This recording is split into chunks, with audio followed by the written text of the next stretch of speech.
तो देखते हैं जिस प्रकार जैसे कि संतान आज्ञा का उल्लंघन करती है अर्थात शरारत अर्थात आज्ञा पालन नहीं करती अर्थात जिस प्रकार एक पिता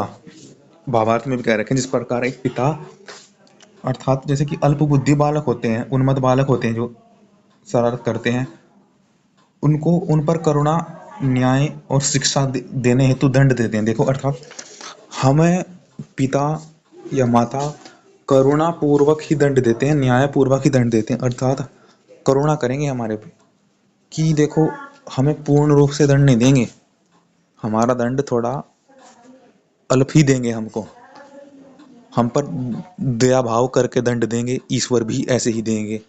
जिससे कि हम या तो हम उचित कर पाएं आगे से भविष्य में हमारी खूबी है जिससे कि हम तो दुखी ना हों प्रतिदिन हमारे न्याय करुणा और शिक्षा करने वाले हैं। इच्छा है प्रीति है उससे हमें ईश्वर दूर नहीं करेंगे हमें सब सर्वश्रेष्ठ से ईश्वर हमें दूर नहीं देंगे दंड के वजह से हमारी अविद्या ही दूर करेंगे हमारी अविद्या हो या हमारे यहाँ है उनको ही दूर करेंगे श्रेष्ठता को हमें देंगे जिससे कि हम शिक्षा ग्रहण करें और ना तो ईश्वर को अधिक हमारे कुछ चाहे जैसे कि पिता वे चाहते हैं सिर्फ आज्ञा पालन जैसे कि पिता चाहता है कि तुम अच्छी तरह अन्न खाओ जिससे कि तुम्हारा शरीर में लगे तुम अच्छी तरह शिक्षा तुम्हारा ही भला हो आत्मा का अर्थात जैसे कि पिता चाहता है कि अच्छा खाना खाए अच्छा पढ़े जिससे कि तुम्हारी अभी तुम अल्प बुद्धि हो तुम्हें पता नहीं इसलिए तुम्हें कम दंड देते हैं क्योंकि श्रेष्ठता तुम तुम्हारे पास रखते हैं तुम अब बुद्धिमान हो तुम बुद्धिमान हो जाओ पढ़ लो तुम बस चाहते हैं कि तुम अपने लिए कर लो बुद्धिमान हो जाओ फिर अब उचित देखना श्रेष्ठ तक जाना हो तो ईश्वर चाहते हैं कि तुम करो अपना करो ईश्वर चाहते हैं कि तुम अपना अधिकार करो तो तुम जैसे हो आगे से भविष्य में तुम जितनी तुम्हारी बुद्धि का विकास होगा तुम स्वयं समझोगे अभी केवल इतना चाहते हैं कि भले ही कितना भी करे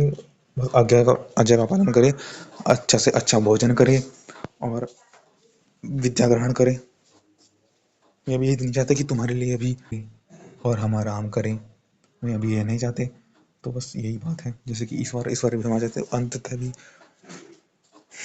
अंततः भी सब माता पिता और ईश्वर विकास ही चाहते हैं बालक का संतान का ईश्वर हमारे पिता हम उनके संतान इत्यादि बातें हैं ओम।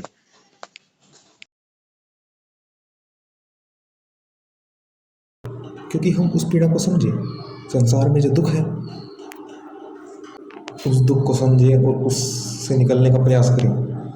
सुख की ओर ये तो यही तो पीड़ा हमें ईश्वर की दिखाते हैं ईश्वर इसको जानते हो तुम नहीं जानते कि हम में और उनमें कितना अंतर है हम कितने दुख में हैं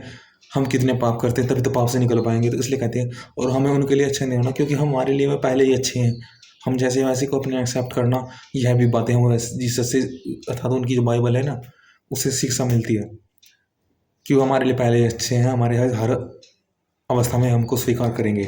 इत्यादि बातें आप उनसे समझो। अगर इस कौन को आप कहते हैं जिस समय प्रभुपाद जी गए उस समय जीसस रिवॉल्यूशन चल रही थी तो उनको थोड़ा प्रभावित कर सकते हैं पर हमें कोई आपको परेशानी नहीं होनी चाहिए आप कोई कष्ट आप शिक्षा ले लीजिए बात है जीसस रिवॉल्यूशन एक मूवी है वो आप भी देख सकते हैं।